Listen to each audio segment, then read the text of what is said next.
महोबा के सुभाष चौकी के पास सड़क किनारे बने शिव मंदिर को अराजक तत्वों ने किया क्षतिग्रस्त। बजरंग दल विश्व हिंदू परिषद के सदस्यों ने भारी आक्रोश जताया। आरोपियों पर कार्रवाई की मांग। फर्रुखाबाद में वीरेंद्र देव के आश्रम पर आई महिला श्रद्धालु की संदिग्ध परिस्थितियों में मौत। परिजनों को किया गया सूचित। आश्रम में सेवादार का काम करती थी महिला।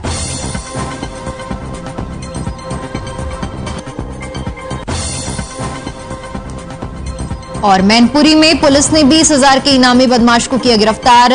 बदमाश गैंगस्टर एक्ट में चल रहा था फरार। गैंगस्टर लूटपाट की कई आपराधिक मामले दर्ज।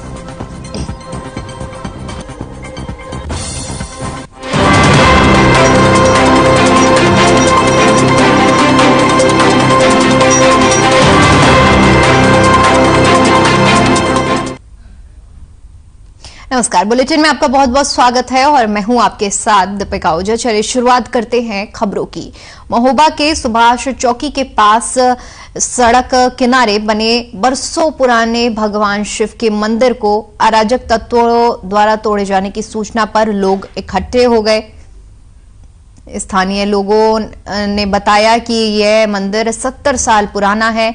मंदिर में भगवान शिव की प्रतिमा बनी हुई है जिसमें लोगों की आस्था भी है और यहां पूजा अर्चना भी होती है। लेकिन आरोप है कि मोहल्ले में रहने वाले दिव्यांशु गुप्ता और उसका परिवार सड़क किनारे बने मंदिर में तोड़फोड़ कर उसे हटवा रहा है। भगवान शंकर की प्रतिमा तोड़ रहे लोगों का ये वीडियो स्थानीय लोगों ने बनाया है। पूरे मामले की शिकायत स्थानीय पुलिस से करने के साथ साथ बजरंग दल विश्व हिंदू परिषद को भी सूचित किया गया है, जिसके बाद मौके पर विश्व हिंदू परिषद के जिला मंत्री मयंक तिवारी समेत बड़ी संख्या में कार्यकर्ता पहुंच गए और भगवान शंकर की प्रतिमा तोड़े जाने पर रोक लगाई। यही नहीं, मंदिर को क्षतिग्रस्त करने पर नाराजगी जताते हुए आरोपियों पर कार्रवाई की मांग भी की गई है और कहा गया है कि कोई भी हिंदू देवी देवताओं का अपमान करेगा या प्रतिमा को खंडित करेगा तो उसके खिलाफ कार्रवाई कराई जाएगी।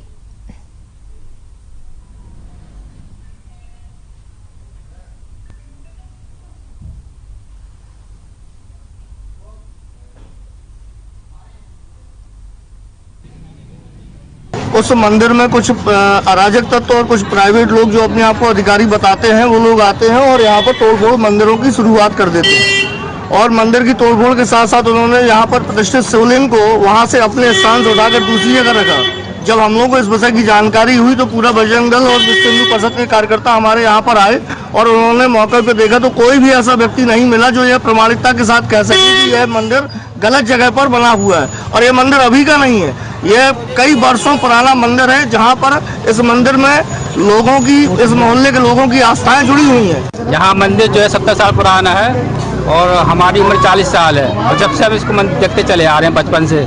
और आज हमने देखा है यहाँ पे कि जो है मंदिर को तोड़ा जा रहा है। इनके प्रूफ हमारे कौन लोग कर रहे थे यहाँ पर खुदाई? ये दिव्यांशु गुप्ता है, उनकी मम्मी है जिन्होंने खुदाई करवा रहे थे। अच्छा, किस चीज़ से हो रही थी? उससे छप्पल से और गैती से।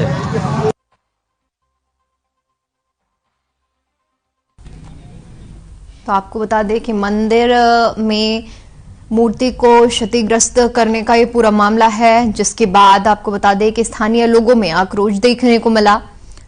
बता दें कि इसकी सूचना बजरंग दल के कार्यकर्ताओं को भी दी गई, जिसके बाद कड़े शब्दों में चेतावनी दी गई है कि अगर कोई भी हिंदू देवी देवताओं का अपमान करता हुआ पाया जाएगा तो उसके खिलाफ कार्रवाई की जाएगी।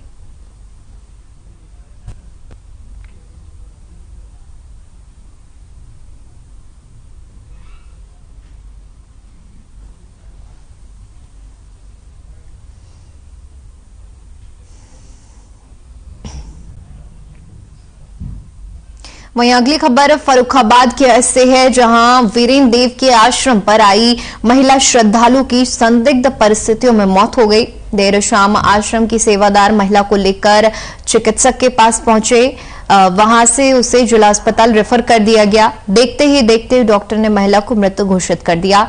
उसके परिजनों को सूचित किया गया, लेकिन उनके न आ पाने के कारण पोस्टमार्टम कराकर पूरी वीडियोग्राफी कराई गई और डॉक्टरों के पैनल से पूरी ये जांच कराई गई।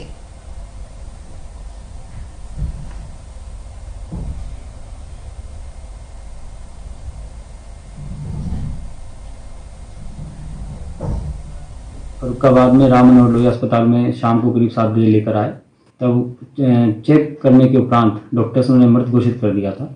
इसके संबंध में जांच की गई, उसमें तथ्य सामने आए हैं कि दिनांक 9 जनवरी को ये माउंट आबू से कंपिल में आध्यात्मिक विश्वविद्यालय कंपिल में सत्संग के लिए आए थे और ये पहले से ही शुगर और ब्लड प्रेशर के मरीज थे। अस्पताल कायमगंज में लेके गए और वहां से इन्हें सरकारी अस्पताल में ले जाने हेतु हिदायत दी गई।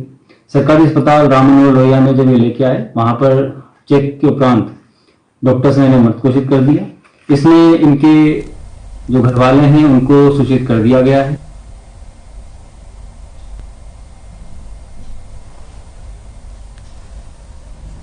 तो आपको बता दें कि संदिग्ध परिस्थितियों में महिला की मौत हो गई है। महिला आश्रम में सेवादार का काम करती थी।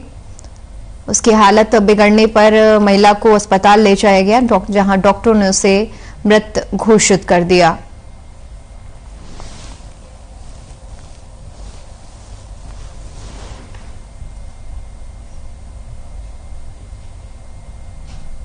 मैनपुरी से बड़ी खबर सामने आ रही है। आपको बता दें कि पुलिस ने 20,000 का इनामी बदमाश गिरफ्तार किया है।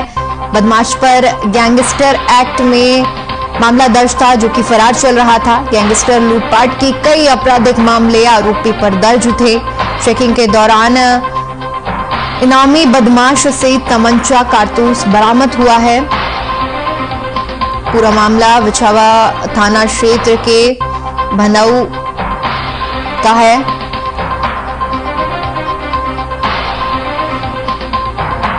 तो बता दें कि गैंगस्टर एक्ट मामले में फरार चल रहे आरोपी को पुलिस ने गिरफ्तार किया है। बता दें कि काफी लंबे समय से आरोपी फरार चल रहा था, जिसके बाद पुलिस ने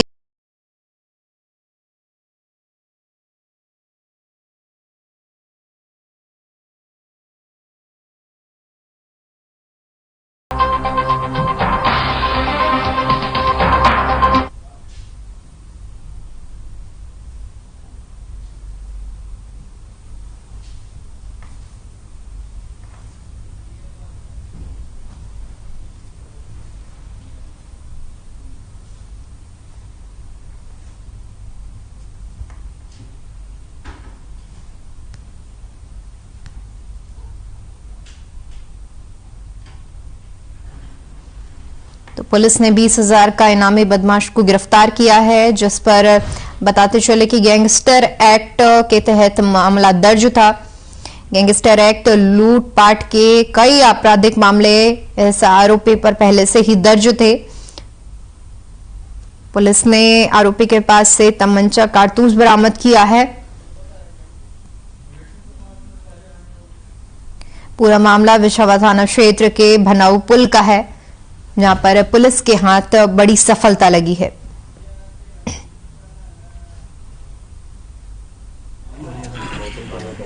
जिसमें ये पिछले 1 महीने से यश कुमार उर्फ शिवम है, ये जनपद एटा का रहने वाला है।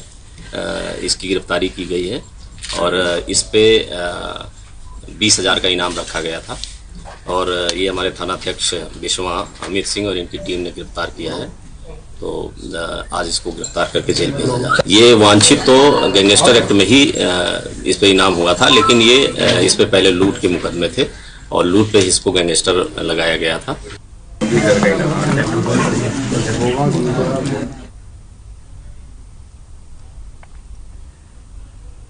उधर फतेहपुर शहर में 10 जनवरी को नामचीन जेके चिल्ड्रन अस्पताल में हुई बच्चे की मौत का मामला चर्चित हो गया है। परिजनों के मुताबिक डॉक्टर उमराव की लापरवाही के चलते उनके बच्चे की मौत हुई है।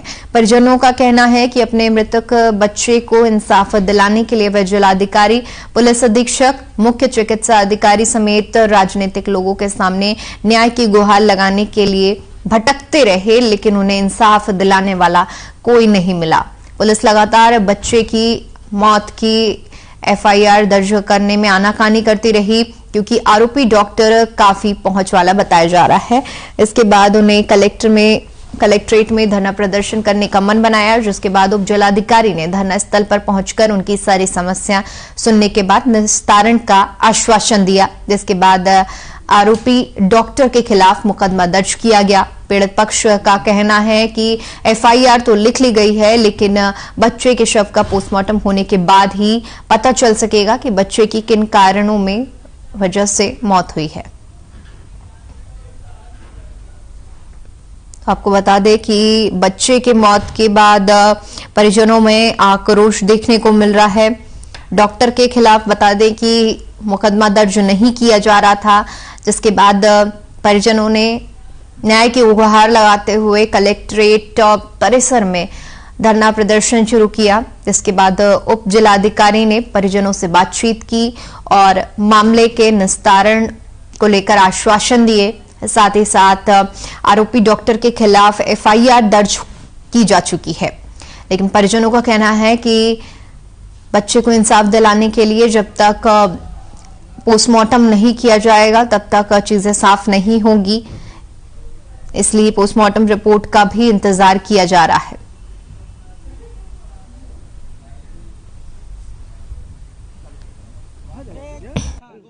सिर्फ और उन्होंने जांच करवाई, उसमें सिर्फ बच्चे की टीएलसी बढ़ी थी, 26,300 टीएलसी थी। तो डॉक्टर उमराव ने कहा कि इसको आप एडमिट कर दीजिए, एनआईसीयू में एडमिट करना पड़ेगा, 3 दिन में बच्चा आपका स्वस्थ हो जाएगा। हमने कहा ठीक है, आप पैसे की व्यवस्था करिए। धीरे धीरे करते करते उन्होंने ऐसी समस्या डाल दी, 4,68,000 मेरे बच्चे की प्लेट्स थी, ब्लड भी 12 पॉइंट कुछ था। बोले कि अभी भी ब्लड की कमी देख नहीं रहे हैं, 6.8 है। तो हमने कहा हम डॉक्टर साहब घर पे खिला लेंगे, पिला लेंगे, सब कुछ सही हो जाएगा। बच्चा हमारा 15 दिन एडमिट रहा। 16वें दिन की सुबह 5:30 बजे दूरभाष के माध्यम से उन्होंने बताया हमें कि तुम्हारा बच्चा खत्म हो गया, अटैक आ गया। सरकार की गौशाला योजना की 100% रिपोर्ट भेजने वाले कागजों के बाजीगरों की उस समय पोल खुल गई जब फसल बर्बाद होने से नाराज ग्रामीणों ने सैकड़ों आवारा मवेशियों को तहसील परिसर में बंद कर दिया, जिससे कार्यालय में हड़कंप मच गया। बाद में अधिकारी मौके पर पहुंचे और किसानों को समझाया गया। बता दें कि तहसील क्षेत्र में आवारा मवेशी को लेकर किसान काफी परेशान हैं। सरकार ने की तरफ से जो गौशाला बनाए गए हैं उसमें आवारा मवेशियों के लिए नाकाफी साबित हो रहा है। सरकार का बजट भी गाय की देखरेख में खर्च हो रहा है। उधर गौशाला से ज्यादा आवारा मवेशी किसानों की फसलों को बर्बाद कर रहे हैं।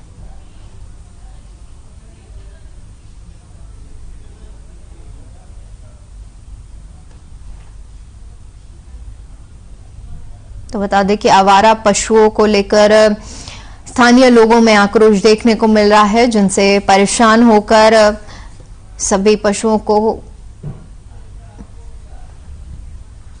परिसर में बांध दिया गया, जिसके बाद से ही पूरा मामला तूल पकड़ता जा रहा है। आपको बता दें कि किसानों का आरोप है कि आवारा पशु उनकी फसलों को बर्बाद कर रहे हैं। मामले में आक्रोशित होकर किसानों ने तहसील परिसर में ही गायों को बांध दिया, जिसके बाद आनन फानन में अधिकारी पहुंचे और इस पूरे मामले को किसानों को समझाने की कोशिश की गई। बता दें कि सरकार का बजट गाय की देखरेख में खर्च हो रहा है और इसके अलावा गौशाला में ज्यादा आवारा मवेशी किसानों की फसल को बर्बाद कर रहे हैं।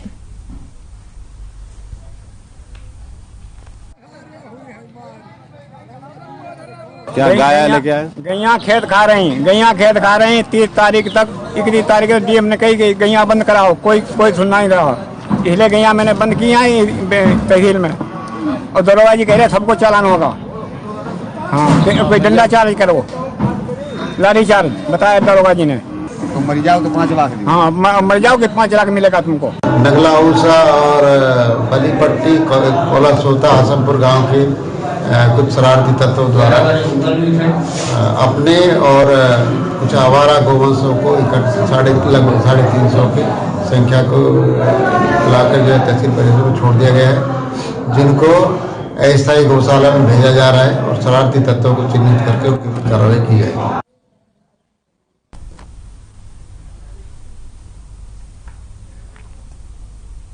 में अगली खबर फर्रुखाबाद से है, जहां 19वां फर्रुखाबाद युवा महोत्सव का आयोजन किया गया। इस महोत्सव में प्रतियोगिताओं ने 19वीं ब्यूटी विद द ब्रेन प्रतियोगिता का आयोजन युवा महोत्सव समिति ने किया। फर्रुखाबाद युवा महोत्सव समिति के अध्यक्ष डॉक्टर संदीप शर्मा ने कहा कि प्रशासन को रामनगरिया मेले में जुटने वाले हजारों की भीड़ में कोरोना का प्रभाव नजर नहीं आता है, लेकिन युवा महोत्सव के सभी कार्यक्रमों में कोरोना दिखता है। वास्तविकता यह है कि रामनगरिया मेले से प्रशासन को करोड़ों की आमदनी होती है, जिसके सामने सभी महामारी विफल हो जाती है। कोविड-19 प्रतिबंधों के तहत इस वर्ष भी ब्यूटी विद ब्रेन कॉन्टेस्ट का आयोजन किया गया।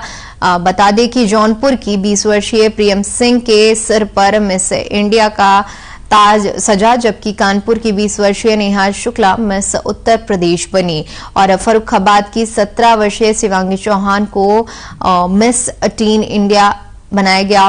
वहीं फर्रुखाबाद के 23 वर्षीय हर्ष दुबे को मिस्टर हैंडसम इंडिया का ताज मिला।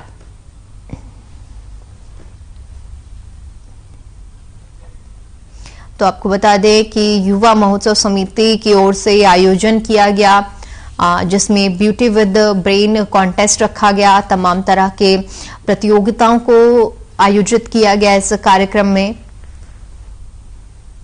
जिसमें कई पुरस्कार बांटे गए।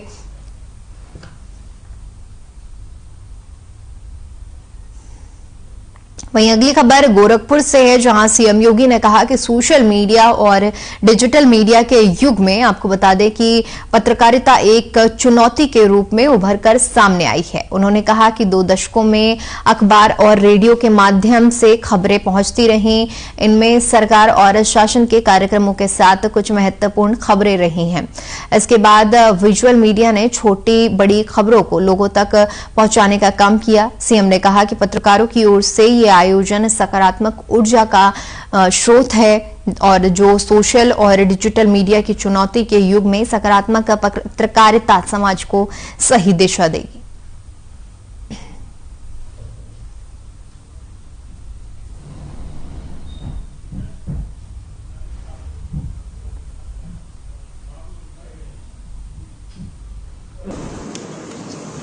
आज से 20 वर्ष पहले तक केवल प्रिंट मीडिया था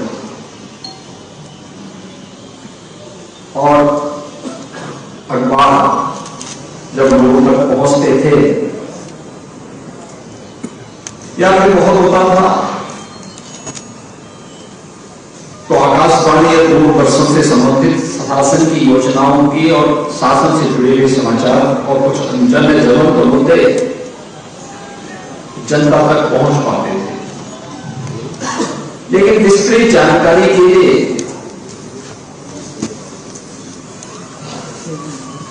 आम जनमानस प्रिंट मीडिया पर निर्भर करता है।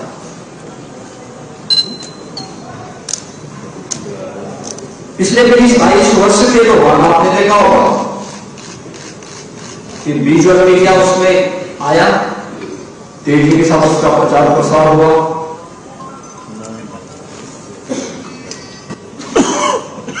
इधर विजुअल मीडिया के अनेक संस्करण आए हुए थे कि सोशल मीडिया में भी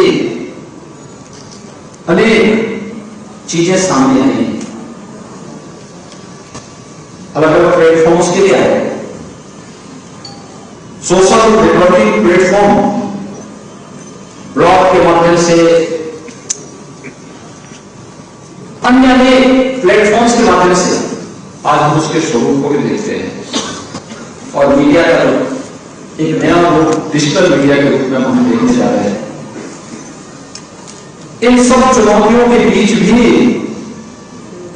किसी की भूमिका कम भी नहीं हुई है और किसी के प्रति आकर्षण भी आज भी सामान्य जनमानस सबके अपने अपने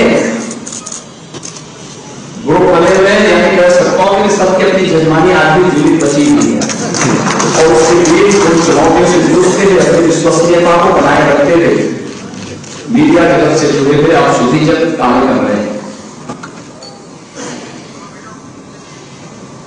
ये बदलता प्रकृति के साथ मीडिया के लिए रूपों में हम सब कुछ के दर्शन हो रहे हैं।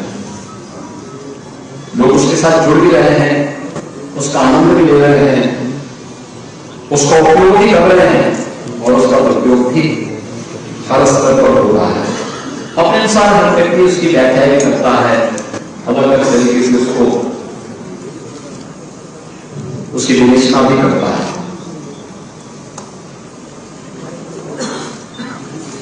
और आज यहां पर गोरखपुर की पत्रकार समिति इस ज्वलंत मुद्दे को लेकर के बदलता प्रदेश में पत्रकारिता की भूमिका क्या होनी चाहिए, इस बात को लेकर के इस गोष्ठी का आयोजन बाबा गोरखनाथ की इस पावन धरती पर मकर संक्रांति के दिन ही आज यहां पर आयोजित हो रही है।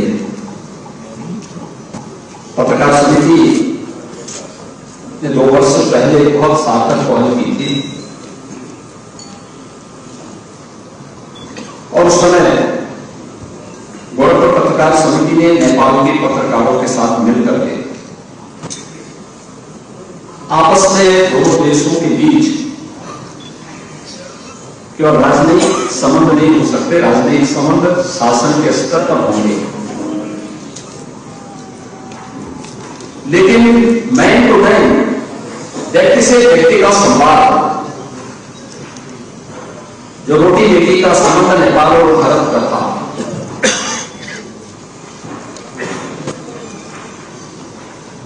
दो शरीर लेकिन एक आत्मा का जो एक भाव था, इस भाव के साथ जुड़ते हुए प्रारंभ किया था। और मैंने देखा था कि उस समय गोरखपुर में भी और लखनऊ में नेपाल से जुड़ा हुआ मीडिया का एक ग्रुप मेरे पास भी आया था। उन्होंने गोरखपुर पत्रकार समिति के इस कार्यक्रम की अत्यंत सराहना की थी और उसके बाद उन्होंने नेपाल के अंदर जो रिपोर्टिंग, मैंने उसके बाद देखा कि 2-3 डेलीगेशन मेरे पास नेपाल से आई, चैम्बर ऑफ इंडस्ट्रीज से, चैम्बर ऑफ कॉमर्स से, यूथ से जुड़े हुए, टूरिज्म से जुड़े हुए, एक अच्छी पहल कर रही थी। लेकिन बीच काल में इस सदी की सबसे बड़ी महामारी कोविड के दौरान तो सब बातचीत हुआ, लेकिन एक नई भूमिका के साथ आज यहां पर गोरखपुर की पत्रकार समिति इस अभियान को लेकर के आगे बढ़ रही है, अत्यंत स्वागत है। वहीं अगली खबर फर्रुखाबाद से है, जहां 19वां फर्रुखाबाद युवा महोत्सव का आयोजन हुआ। इस महोत्सव में प्रतियोगियों ने आपको बता दें कि 19वीं ब्यूटी विद ब्रेन प्रतियोगिता का आयोजन किया गया। युवा महोत्सव समिति के ओर से यह आयोजन हुआ। फर्रुखाबाद युवा महोत्सव समिति के अध्यक्ष डॉक्टर संदीप शर्मा ने कहा कि प्रशासन को रामनगरिया मेले में जुटने वाली हजारों की भीड़ में कोरोना का प्रभाव नजर आता है, लेकिन युवा महोत्सव के सभी कार्यक्रमों में कोरोना दिखता है। वास्तविकता तो यह है कि रामनगरिया मेले से प्रशासन को करोड़ों की आमदनी होती है, जिसके सामने सभी महामारी विफल हो जाती है। कोविड-19 प्रतिबंधों के तहत इस वर्ष भी beauty with the brain contest का आयोजन किया गया। बता दें कि जौनपुर की 20 वर्षीय प्रियम सिंह के सर पर मिस इंडिया का ताज सजा, जबकि कानपुर की 20 वर्षीय नेहा शुक्ला मिस उत्तर प्रदेश बनी और फर्रुखाबाद की 17 वर्षीय शिवांगी चौहान को मिस टीन इंडिया बनाया गया। वहीं फर्रुखाबाद के 23 वर्षीय हर्ष दुबे को मिस्टर हैंडसम इंडिया का ताज मिला।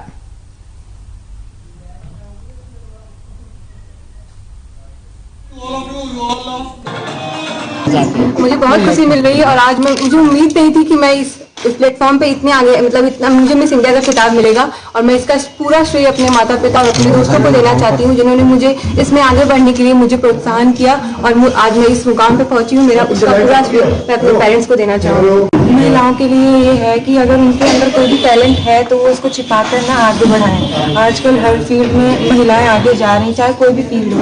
और मॉडलिंग को बोला जाता है कि वो खराब है, महिलाओं को नहीं जाना चाहिए, बट ऐसा नहीं है। आजकल सब कुछ सेफ है एंड हम लोग आगे जा सकते हैं। महिलाओं के लिए मेरा यही संदेश है कि वो जो करना चाहती हैं वो लाइफ में वो भी करना चाहती हैं, वो आगे बढ़ें और जो उनका मन करे वो कर सकती हैं। जिससे कि लोगों लड़कियों को मना किया जाता है कि वो ये काम नहीं कर सकती हैं, ये काम लड़कों के हैं। तो आजकल के समय में कोई भी काम ऐसा नहीं है कि लड़कियाँ नहीं, वो नहीं बढ़ पा रही हैं। लेकिन मेरा मानना यही है कि वो आगे बढ़ें, जो वो करना चाहती हैं वो करें, आगे बढ़ें। और जब तक वो आवाज़ नहीं उठाएंगी तब तक वो आगे कभी नहीं बढ़ पाएंगे। हमारे यही मैसेज है, अपना जो भी लक्ष्य है इस पर कार्य करते चलेंगे तो महिला में बहुत लेकिन जरूर सफल होंगी। बहने सबसे कार्य बनता है, इसमें कार्य करना ही चाहिए, मेहनत लगन से ही कार्य सफलता। तो आगे आपका क्या एम है? आगे हमारा एम है मॉडलिंग लाइन में आगे बढ़ना, जैसे कि इस साल मिस फरुखाबाद। चलिए फिलहाल के लिए इतना ही। देश और दुनिया की तमाम बड़ी खबरों के लिए बने रहे हमारे साथ। नमस्कार।